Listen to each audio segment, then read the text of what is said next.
என்னாச்சு? வெண்ணிலாவை இன்னும் காணோம். அவ போய் ரொம்ப நேரம் ஆகுதே.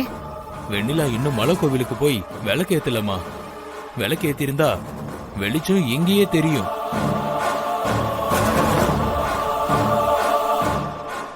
வெண்ணிலா வந்துருவாமா.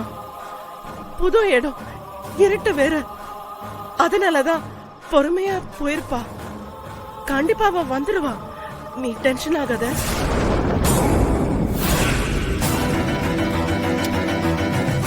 நீ தானே அவளுக்கு தைரியம் சொல்லி அனுப்பி வச்ச, இப்போ நீ ஏன் பயப்படுற? இல்லக்கா,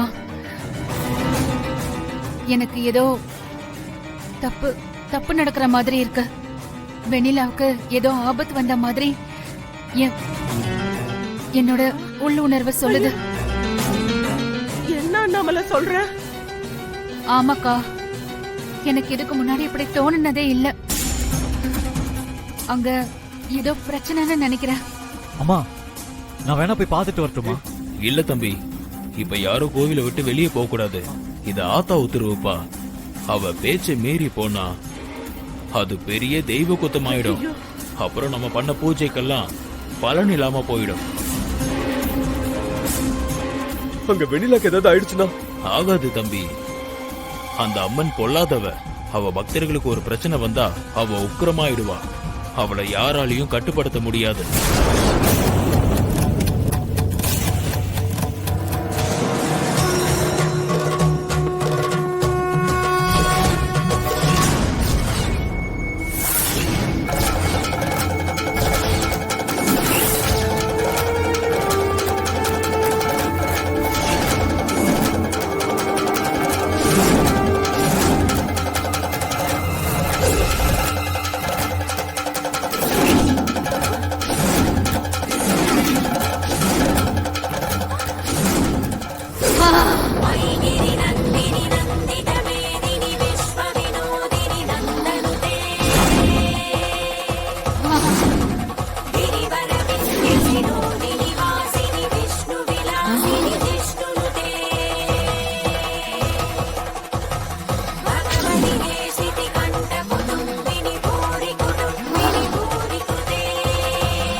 அந்த ஆத்தா இறங்கிட்டா.